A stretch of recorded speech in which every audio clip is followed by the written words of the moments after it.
नरेंद्र दामोदर दास मोदी ईश्वर की शपथ लेता हूं कि मैं विधि द्वारा स्थापित भारत के संविधान के प्रति सच्ची श्रद्धा और निष्ठा रखूंगा।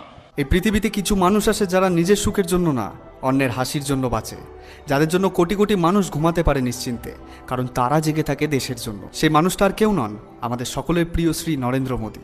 আজ তার বয়স 70-এর ওপরে, কিন্তু উনি আজও প্রতিদিন 18 থেকে 20 ঘন্টা কাজ করেন আর বছরে একটিও ছুটি নেন না। একবার ভাবো তো, আমরা একদিন কাজ করেই বলি কালকে একটু বিশ্রাম নেই, আর উনি এত বড় দেশের দায়িত্ব নিয়েও একটা দিনও নিজের জন্য রাখেন না। না সিনেমা, না ছুটি, না পারিবারিক সময়, কারণ ওনার নিজের পরিবার মানে এই 140 কোটি ভারতবাসী।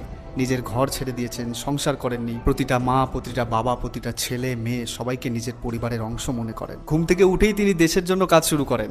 রাত অবধি চলতে থাকে মিটিং, রিপোর্ট এবং ফোন কল। বিদেশে যাওয়া মানে তার কাছে আরাম না, বরং দেশের জন্য নতুন সম্পর্ক গড়া এবং নতুন নতুন সুযোগ আনা। যখন পৃথিবীর সব বড় বড় নেতারা ছুটি কাটায়, তখন উনি দেশের উন্নতির পরিকল্পনা করেন। যেখানে অন্য রাজনীতিবিদরা নাম, যশ, টাকার পেছনে ছোটে, সেখানে উনি চান দেশের প্রতিটা ঘরে আলো চলুক। অনেকেই ওনাকে নিয়ে সমালোচনা করেন, বলে মোদি এটা করলো না, ওটা করলো না, কিন্তু তারা জানে না যে মানুষটা নিজের জীবনটাই উৎসর্গ করেছে দেশের জন্য।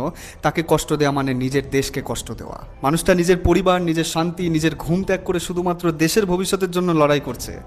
বলতো, এমন মানুষকে কি সহজে পাওয়া যায়? আজ পৃথিবীর বড় বড় দেশ যখন ভারতের নাম শুনে দাঁড়িয়ে যায়, সেই সম্মানটা এই মানুষ নিজের রক্ত ঘাম ছড়িয়ে বানিয়েছেন। সারা পৃথিবী আজ বলে India has a leader, not a ruler. Shri Narendra Modi একজন এমন নেতা যিনি আমাদের জন্য সব দিয়েছেন আর কিছুই রাখেননি নিজের জন্য। কেউ নিজের জন্য বাঁচে, কেউ পরিবারের জন্য, কিন্তু তিনি পুরো দেশটার জন্য বেঁচে আছেন।